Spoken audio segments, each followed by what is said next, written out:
ഇന്നത്തെ video baby blood എന്ന സിനിമയെക്കുറിച്ചാണ്. ഇതൊരു ലൈംഗിക സിനിമ പോലെയാണ്. ഇതിൽ ധാരാളം ചൂടൻ റൊമാന്റിക് ലൈംഗിക രംഗങ്ങളുണ്ട്. അല്പം പഴയതാണെങ്കിൽ പോലും ഈ കഥയിലെ നായിക നിങ്ങളുടെ ചെറിയ കുട്ടിയെ ഉറക്കത്തിൽ നിന്നുണർത്താൻ സാധ്യതയുണ്ട്. അതിനാൽ ഈ സിനിമ കുടുംബത്തോടൊപ്പമല്ലാതെ തനിച്ചിരുന്ന് കാണുന്നതാണ് ഏറ്റവും ഉചിതം. എങ്കിൽ നമുക്ക് നേരെ കഥയിലേക്ക് കടക്കാം. സിനിമ ഒരു സർക്കസിൽ നിന്നാണ് ആരംഭിക്കുന്നത്. അവിടെ ഒരു ട്രക്ക് വരുന്നു. അതിൽ സർക്കസിലേക്ക് പുതിയ കടുവകളുണ്ടായിരുന്നു. ട്രക്ക് ഡ്രൈവർ മാനേജരെ അന്വേഷിച്ചെങ്കിലും കാണാത്തതുകൊണ്ട് അയാളെ തേടി ആർവിക് സമീപത്തേക്ക് പോകുന്നു. ഡ്രൈവർ ജനലിലൂടെ അകത്തേക്ക് നോക്കുമ്പോൾ മാനേജരുടെ ഭാര്യ യാങ്ക വസ്ത്രം മാറുകയായിരുന്നു. ഡ്രൈവറെ കണ്ടപ്പോൾ അവൾ ജനലടച്ചു. അപ്പോൾ തന്നെ മാനേജർ പുറത്തേക്ക് വരികയും ജനലിലൂടെ ഒളിഞ്ഞുനോക്കുന്നത് കണ്ടപ്പോൾ ഡ്രൈവറെ തല്ലാൻ തുടങ്ങുകയും ചെയ്യുന്നു. അപ്പോൾ യാങ്ക പുറത്തേക്ക് വന്നപ്പോൾ മാനേജർ അവളെ തള്ളി അകത്തേക്കയക്കുന്നു. അന്ന് രാത്രി സർക്കസിലൊരു പരിശീലകൻ കടുവകളെ പരിശീലിപ്പിക്കുന്നത് നമ്മൾ കാണുന്നു. അപ്പോൾ അവിടെ മാനേജർ വന്ന് യാങ്കയെക്കുറിച്ച് ചോദിക്കുന്നു. യഥാർത്ഥത്തിൽ യാങ്കയും ഒരു പരിശീലകയായിരുന്നു. അന്ന് അവൾക്ക് വൈകിയതിനാൽ അവിടെ എത്തിയപ്പോൾ മാനേജർ അവളെ ചീത്ത പറയുകയും തള്ളി കൂട്ടിലടക്കുകയും ചെയ്യുന്നു. അവിടെ യാങ്ക കടുവകളെ നിയന്ത്രിക്കാൻ ശ്രമിക്കുന്നു. പക്ഷേ അവൾക്ക് കൂടുതൽ നേരം അത് ചെയ്യാൻ കഴിഞ്ഞില്ല. കൂട്ടിൽ നിന്ന് പുറത്തുവന്ന് കരഞ്ഞുകൊണ്ട് അവിടെ നിന്ന് പോകുന്നു. അവിടെ വെച്ച് ട്രക്ക് ഡ്രൈവർ അവളെ കാണുകയും കരയുന്നത് കണ്ട് അവളുടെ പിന്നാലെ പോകുകയും ചെയ്യുന്നു. ഡ്രൈവറെ കണ്ടപ്പോൾ യാങ്ക അവനെ ചുംബിക്കാൻ തുടങ്ങി. അപ്പോഴാണ് മാനേജർ വരുന്ന ശബ്ദം അവർ കേൾക്കുന്നത്. അതിനാൽ ഡ്രൈവർ ഓട്ടി രക്ഷപ്പെടുന്നു. ഇപ്പോൾ മാനേജർ അവിടെ വന്ന് യാങ്കയെ തല്ലുന്നു. അതിനുശേഷം അയാൾ ക്യാബിനിലേക്ക് പോയി ജോലി ചെയ്യുന്നു. കുറച്ചു കഴിഞ്ഞ് അയാൾക്ക് പുറത്തുനിന്ന് ഒരു വിചിത്രമായ ശബ്ദം കേൾക്കുന്നു. പുറത്തുപോയി നോക്കുമ്പോൾ ആരോ ഒരു കടുവയെ ക്രൂരമായി കൊന്നിരിക്കുന്നു. അതിനുശേഷം സർക്കസിലെ എല്ലാ ജീവനക്കാരും ആ കടുവ കൊലയാളിയെ തിരയാൻ തുടങ്ങി. അതേസമയം യാങ്ക അവളുടെ ക്യാബിനിൽ ഉറങ്ങുകയായിരുന്നു. അപ്പോൾ ജനലിലൂടെ ഒരു വിചിത്രമായ വടി അവളുടെ ശരീരത്തിൽ സ്പർശിക്കുന്നു. അതിനാൽ യാങ്ക ഞെട്ടിയുണരുന്നു. പക്ഷേ അവൾക്ക് എന്താണ് സംഭവിച്ചതെന്ന് മനസ്സിലാക്കാൻ കഴിഞ്ഞില്ല. അടുത്ത ദിവസം രാവിലെ അവൾക്ക് സുഖമില്ലാതെ വരുന്നു. അതിനാൽ അവൾ പരിശോധനയ്ക്കായി ആശുപത്രിയിൽ പോകുന്നു. അവിടെ വെച്ച് അവൾ ഗർഭിണിയാണെന്നറിയുന്നു. ഇത് മനസ്സിലാക്കിയപ്പോൾ അവൾ ഭയപ്പെടുന്നു. കാരണം അവളുടെ ഭർത്താവ് അവളെ ക്രൂരമായി പീഡിപ്പിക്കുന്നു. മാനേജരെ ഭയന്ന് അവൾ അവിടം വിട്ടു പോകാൻ തീരുമാനിക്കുന്നു. ഒരു മാസം കഴിഞ്ഞിട്ടും മാനേജർ യാങ്കയെ തിരയുന്നു. അവളുടെ വിലാസം കിട്ടിയപ്പോൾ അവൻ അവളുടെ വീട്ടിൽ പോയി അവളെ കണ്ടപ്പോൾ സന്തോഷിക്കുന്നു. മാനേജർ യാങ്കയെ ചുംബിക്കാൻ തുടങ്ങുന്നു. പക്ഷെ യാങ്ക അവന്റെ വയറ്റിൽ കത്തികൊണ്ട് കുത്തുന്നു. അവൾ രണ്ടാമത്തെ തവണ കുത്താൻ തുടങ്ങുമ്പോൾ അവിടെ നിന്ന് ഒരു ശബ്ദം കേൾക്കുന്നു. യാങ്കയെ മാനേജരെ കൊല്ലാൻ നിർബന്ധിക്കുന്നു. നീ അവനെ കൊന്നില്ലെങ്കിൽ ഞാൻ നിന്നെ ഉപദ്രവിക്കുമെന്ന് പറയുന്നു. പക്ഷേ അവളത് ശ്രദ്ധിക്കുന്നില്ല. രാവിലെ ആദ്യം അവളുടെ ശരീരത്തിലുള്ള രക്തം തുടച്ചുമാറ്റുന്നു. അപ്പോൾ അവൾക്ക് വീണ്ടും അതേ ശബ്ദം കേൾക്കുന്നു. മാനേജരെ കൊന്ന് അവന്റെ രക്തം കുടിക്കാൻ പറയുന്നു. പക്ഷെ യാങ്ക അതിന് തയ്യാറായില്ല. സ്വയം കൊല്ലാൻ ശ്രമിക്കുന്നു. പക്ഷേ അന്യഗ്രഹജീവി അവളെ ഉപദ്രവിക്കുന്നു. അതിനാൽ അവൾ മാനേജരെ കൊല്ലുകയും സാധനങ്ങളെടുത്ത് അവിടെ നിന്ന് പോകുകയും ചെയ്യുന്നു. വഴിയിൽ അബോധാവസ്ഥയിലായ ഒരാൾ കിടന്നിരുന്നു. അവനെയും കൊല്ലാൻ അന്യഗ്രഹജീവി യാങ്കയോട് പറയുന്നു. പക്ഷെ യാങ്ക ഒരു നിരപരാധിയെ കൊല്ലാൻ ആഗ്രഹിക്കാത്തതിനാൽ സ്വയം ഇല്ലാതാക്കാൻ വെള്ളത്തിൽ ചാടുന്നു. പക്ഷേ ഇത്തവണയും അവൾക്ക് സ്വയം ഇല്ലാതാക്കാൻ സാധിച്ചില്ല. അവൾ വെള്ളത്തിൽ നിന്ന് പുറത്തുവരുന്നു. അപ്പോൾ ആ അന്യഗ്രഹജീവി പറയുന്നു, ഞാനൊരു രാക്ഷസനല്ല, മറ്റു കുട്ടികളെപ്പോലെ സാധാരണക്കാരനാണ്. ഇനി ഞാൻ നിന്നെ ഒരിക്കലും വേദനിപ്പിക്കില്ല. അപ്പോൾ യാങ്ക അവിടെ നിന്ന് എഴുന്നേറ്റ് മുന്നോട്ട് നടക്കുന്നു. അപ്പോൾ ഒരു ട്രക്ക് വരുന്നു. അതിലെ ഡ്രൈവർ യാങ്കയോട് ലിഫ്റ്റ് ചോദിക്കുന്നു. യാങ്ക ആ ട്രക്കിൽ കയറുന്നു. ഡ്രൈവർ അവളോട് ഫ്ലർട്ട് ചെയ്യുന്നു. പക്ഷേ അവൾക്ക് ഒരു താൽപ്പര്യവുമില്ലായിരുന്നു. കുറച്ചു ദൂരം പോയപ്പോൾ ഡ്രൈവർ ഒരു പെട്രോൾ പമ്പിൽ ട്രക്ക് നിർത്തുന്നു. അവിടെ വെച്ച് അവന്റെ സുഹൃത്ത് 2 വേശ്യകളെ പരിചയപ്പെടുത്തുന്നു. അതിനാൽ ആ ട്രക്ക് ഡ്രൈവർ യാങ്കയോട് വസ്ത്രം മാറാൻ പറയുന്നു. അവൾ വസ്ത്രം മാറാൻ പോകുമ്പോൾ അവർ ആ 2 വേശ്യകളോടൊപ്പം അവിടം വിട്ടു പോകുന്നു. 2 മാസത്തിനുശേഷം യാങ്ക ഒരു റെസ്റ്റോറന്റിൽ ജോലി ചെയ്യുന്നു. ഒരു ദിവസം റിച്ചാർഡ് എന്നൊരാൾ റെസ്റ്റോറന്റിൽ വരികയും യാങ്കയെ കണ്ട് ആകർഷിക്കപ്പെടുകയും ചെയ്യുന്നു. യാങ്ക ബേസ്മെന്റിലേക്ക് പോകുമ്പോൾ റിച്ചാർഡും അവളുടെ പിന്നാലെ പോകുന്നു. പക്ഷെ അവിടെ ഇരുട്ടായതുകൊണ്ട് അവനൊന്നും കാണാൻ കഴിഞ്ഞില്ല. പെട്ടെന്നാരോ അവനെ കടിക്കുന്നു. അവൻ നിലവിളിക്കുന്നു. അപ്പോൾ അവിടെ റെസ്റ്റോറന്റിന്റെ ഉടമയായ റിച്ചാർഡിന്റെ കാമുകിയെത്തുന്നു. അവൾ റിച്ചാർഡിനെയും കൂട്ടിക്കൊണ്ട് മുകളിലേക്ക് പോകുന്നു. അപ്പോൾ അവിടെ ഒളിച്ചിരുന്ന യാങ്കയുടെ വായിൽ രക്തം പറ്റിപ്പിടിച്ചിരുന്നു. റിച്ചാർഡിനെ കടിച്ചതും അവളാണ്. അതിനുശേഷം യാങ്ക അവിടെ നിന്ന് പോകുന്നു. മറ്റൊരു റെസ്റ്റോറന്റിൽ പോയി ഇരയെ തിരയാൻ ആ അന്യഗ്രഹജീവി പറയുന്നു. അവൾ ഒരു റെസ്റ്റോറന്റിൽ പോയപ്പോൾ റിച്ചാർഡും അവിടെ എത്തുന്നു. അവർ ഒരുമിച്ച് അത്താഴം കഴിക്കുന്നു. താനൊരു സർക്കസിൽ ജോക്കറായിരുന്നെന്നും പക്ഷേ സർക്കസ് പൂട്ടിപ്പോയപ്പോൾ ജോലി പോയെന്നും റിച്ചാർഡ് പറയുന്നു. സർക്കസ് എന്ന വാക്ക് കേട്ടപ്പോൾ യാങ്ക ദുഃഖിതയാകുന്നു. കാരണം അവൾക്കും സർക്കസുമായി ബന്ധമുണ്ട്. അവർ റെസ്റ്റോറന്റിൽ നിന്ന് പുറത്തുവരുന്നു. റിച്ചാർഡ് യാങ്കയെ തന്റെ കൂടെ വരാൻ പറയുന്നു. പക്ഷേ യാങ്ക വിസമ്മതിക്കുന്നു. അത് കേട്ട് അന്യഗ്രഹജീവിക്ക് ദേഷ്യം വരുന്നു. പിറ്റേ ദിവസം യാങ്ക ജോലി കഴിഞ്ഞ് റെസ്റ്റോറന്റിൽ നിന്നിറങ്ങുമ്പോൾ ഒരു മനുഷ്യനെ പിന്തുടരാൻ അന്യഗ്രഹജീവി പറയുന്നു. യാങ്ക അപ്രകാരം ചെയ്യുന്നു.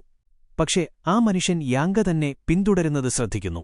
അവൾക്ക് തന്നെ ഇഷ്ടമാണെന്ന് കരുതി അവളെ ചുംബിക്കാൻ തുടങ്ങുന്നു. ഈ അവസരം മുതലെടുത്ത് യാങ്ക അവന്റെ കഴുത്തിൽ കത്തികൊണ്ടു കുത്തുന്നു. അപ്പോൾ കുറച്ച് ആളുകൾ അവിടെ എത്തുന്നു. യാങ്ക അവരെ സംശയിപ്പിക്കാതിരിക്കാൻ അവനെ ചുംബിക്കുന്നതുപോലെ അഭിനയിക്കുന്നു. ആളുകൾ പോയപ്പോൾ യാങ്ക അവിടെ നിന്ന് ഓടാൻ തുടങ്ങുന്നു. വഴിയിൽ വെച്ച് അവൾ റിച്ചാർഡിനെ കാണുന്നു. അവർ രണ്ടുപേരും റിച്ചാർഡിന്റെ വീട്ടിൽ പോയി റൊമാൻസ് ചെയ്യുന്നു. അടുത്ത ദിവസം രാവിലെ യാങ്ക സിഗരറ്റ് വലിക്കുമ്പോൾ അന്യഗ്രഹജീവി അവളെ തടയുകയും നിന്റെ എല്ലാ തീരുമാനവും ഞാൻ എടുക്കുമെന്നും എന്റെ അനുവാദമില്ലാതെ നിനക്കൊന്നും ചെയ്യാൻ കഴിയില്ലെന്നും പറയുന്നു. ഇതുകേട്ട് യാങ്ക ദേഷ്യപ്പെട്ട് സ്വയം കൊല്ലാൻ ശ്രമിക്കുന്നു. അപ്പോൾ റിച്ചാർഡ് വന്ന് അവളെ തടയുന്നു. റിച്ചാർഡ് അവളോട് എന്തിനാണ് മരിക്കുന്നതെന്ന് ചോദിക്കുമ്പോൾ യാങ്ക അവനെ കത്തികൊണ്ടു കുത്തുന്നു. അതിനാൽ അവൻ മരിക്കുന്നു. അപ്പോൾ റിച്ചാർഡിന്റെ കാമുകി അവിടെ വന്ന് റിച്ചാർഡിനെ അന്വേഷിക്കുന്നു. അവൾ റൂമിലേക്ക് പോകുമ്പോൾ യാങ്ക വാതിലകത്തുനിന്ന് പൂട്ടിയിട്ടിരിക്കുന്നു. റിച്ചാർഡിനെ മരിച്ച നിലയിൽ കണ്ടപ്പോൾ അവൾ നിലവിളിക്കാൻ തുടങ്ങി. യാങ്ക അവിടെ നിന്ന് ഓട്ടി രക്ഷപ്പെടുന്നു. 6 മാസത്തിനു ശേഷം ഒരു മനുഷ്യൻ വഴിയിൽ ഒരു ടാക്സി വിളിക്കുന്നത് നമ്മൾ കാണുന്നു. ആ ടാക്സി ഓടിച്ചിരുന്നത് യാങ്കയായിരുന്നു. കുറച്ചു ദൂരം പോയപ്പോൾ വഴിയിൽ നടന്ന ഒരാളെ കൊല്ലാൻ അന്യഗ്രഹജീവി പറയുന്നു. അതിനാൽ യാങ്ക വണ്ടി വേഗത്തിൽ ഓടിക്കുന്നു. ടാക്സിയിലെ യാത്രക്കാരൻ വണ്ടി നിർത്താൻ ആവശ്യപ്പെടുന്നു. പക്ഷേ അവൾ അവനെ അടിച്ചു ബോധം കെടുത്തി. വഴിയിലൂടെ നടന്നുപോയ ആളെ വണ്ടി കയറ്റിക്കൊന്ന് ഒരു ചുറ്റിക കൊണ്ട് അവന്റെ തല തകർക്കുന്നു. പിറ്റേ ദിവസം രാവിലെ യാങ്ക വളരെ ക്ഷീണിതയായിരുന്നു. അതിനാൽ അവൾ ടാക്സിയിൽ കിടന്നുറങ്ങുന്നു. അപ്പോൾ അവൾ ഒരു ദുസ്വപ്നം കാണുന്നു. വയറ്റിൽ നിന്നും അന്യഗ്രഹജീവി പുറത്തേക്ക് വരുന്നതായി കാണുന്നു. ഇത് കണ്ട് അവൾ ഭയപ്പെടുന്നു. പെട്ടെന്നുണരുന്നു. അവൾ വണ്ടി സ്റ്റാർട്ട് ചെയ്യാൻ ശ്രമിക്കുന്നു. പക്ഷേ പലതവണ ശ്രമിച്ചിട്ടും വണ്ടി സ്റ്റാർട്ടായില്ല. അതിനാൽ അവൾ എഞ്ചിൻ പരിശോധിക്കുന്നു. അപ്പോൾ ഒരു മെക്കാനിക്ക് വന്ന് അവളെ സഹായിക്കുന്നു. പെട്ടെന്ന് യാങ്കയുടെ ആരോഗ്യനില വഷളാകുന്നു. അതിനാൽ ആ മെക്കാനിക്ക് ഒരു വണ്ടി തടഞ്ഞ് അവളെ ആശുപത്രിയിൽ കൊണ്ടുപോകാൻ ആവശ്യപ്പെടുന്നു. യാങ്കയ്ക്ക് ബോധം വന്നപ്പോൾ അവൾ വണ്ടി നിർത്താൻ ശ്രമിക്കുന്നു. അതിനാൽ വണ്ടി നിയന്ത്രണം വിട്ട് അപകടത്തിൽപ്പെടുന്നു. ഡ്രൈവർ മരിക്കുന്നു. പക്ഷേ യാങ്കയ്ക്കൊന്നും സംഭവിച്ചില്ല. അവൾ എഴുന്നേറ്റ് നടക്കാൻ തുടങ്ങുമ്പോൾ ബോധം കെട്ടുവീഴുന്നു. ബോധം വന്നപ്പോൾ അവളുടെ അടുത്ത് ഒരു വൃദ്ധയെ കാണുന്നു. അവർ അവളുടെ കുഞ്ഞിനെക്കുറിച്ച് പറയുന്നു. യാങ്ക അവരോടൊരു ഫോൺ ചോദിക്കുന്നു. വൃദ്ധ ഫോൺ കൊടുത്തപ്പോൾ യാങ്ക ആ വയറുകൊണ്ട് അവളെ കൊല്ലുന്നു. അവൾ ജനലിലൂടെ പുറത്തുകടന്ന് അടുത്തുള്ള പാർക്കിലേക്ക് പോകുന്നു. അവിടെ വെച്ച് അവൾ അന്യഗ്രഹജീവിയോട് സംസാരിക്കുന്നു. നിന്റെ ജനനശേഷം നീ മരിക്കണമെന്ന് പറയുന്നു. അപ്പോൾ ആ കുഞ്ഞു പറയുന്നു, എനിക്ക് ജീവിക്കാൻ കടൽ കിട്ടിയാൽ ഞാൻ മരിച്ചതിനുശേഷവും ജീവിക്കും. പക്ഷേ അവൻ പറയുന്നു, എന്നെ കടലിനടുത്തു ഉപേക്ഷിക്കരുത്. പകരം കൂടുതൽ ആളുകളെ കൊല്ലുക. കാരണം ആ അന്യഗ്രഹജീവിയുടെ വളർച്ച രക്തത്തിലൂടെയാണ്. ആളുകളെ കൊന്ന് യാങ്ക ക്ഷീണിതയായിരുന്നു. അതിനാൽ അവൾക്ക് കൂടുതൽ ആളുകളെ കൊല്ലാൻ കഴിയില്ലെന്ന് അവനോട് പറയുന്നു. അപ്പോൾ ആ അന്യഗ്രഹജീവി അടുത്തുള്ള ഒരു ബ്ലഡ് ബാങ്ക് കാണിച്ചുകൊടുക്കുന്നു. യാങ്ക ഒരു കുട്ടിയുടെ കളിത്തോക്കെടുത്ത് ഡോക്ടറെ ഭീഷണിപ്പെടുത്തുന്നു. വാനിൽ പോയി രോഗിക്ക് കയറ്റിക്കൊണ്ടിരുന്ന രക്തം കുടിക്കുന്നു. അവൾ ആ വാൻ ഓടിച്ച് കടലിലേക്ക് പോകുന്നു. വഴിയിൽ വെച്ച് അവൾ അന്യഗ്രഹജീവിയോട് കടലിൽ എങ്ങനെ ജീവിക്കുമെന്ന് ചോദിക്കുന്നു. അപ്പോൾ അവൻ പറയുന്നു, ഞാൻ അവിടെ കൂടുതൽ കാലം പരിണമിക്കുകയും 5000 വർഷത്തിനുശേഷം ഭൂമിയിൽ ജീവിക്കാൻ കഴിവുള്ളവനായി മനുഷ്യരാശിയെ നശിപ്പിക്കുകയും ചെയ്യും. ഇത് കേട്ട് യാങ്ക ചിരിക്കുന്നു.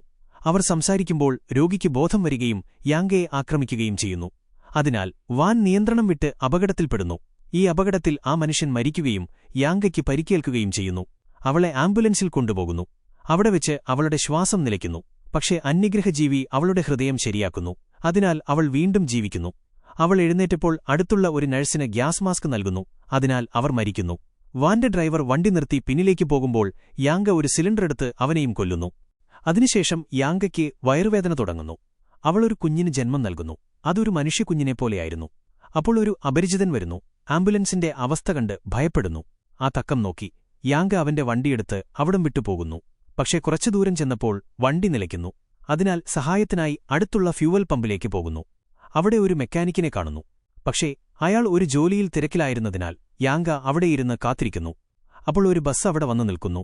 അതിലെ ഒരു യാത്രക്കാരൻ യാങ്കയുടെ കാറിൽ നിന്ന് പുക വരുന്നത് കാണുന്നു. അതിനാൽ അവളുടെ അടുത്തേക്ക് വരുന്നു. അപ്പോൾ അന്യഗ്രഹജീവി അവനെ അകത്തേക്ക് വലിച്ചെടുപ്പിക്കുന്നു. ഇതെല്ലാം യാങ്ക കാണുന്നു. അതിനാൽ അവൾ പുറത്തേക്ക് വന്ന് ആ മനുഷ്യനെ രക്ഷിക്കാൻ ശ്രമിക്കുന്നു. പക്ഷേ അന്യഗ്രഹജീവി അവനെ ഭക്ഷിച്ചിരുന്നു. അതിനാൽ അവൻ മരിക്കുന്നു.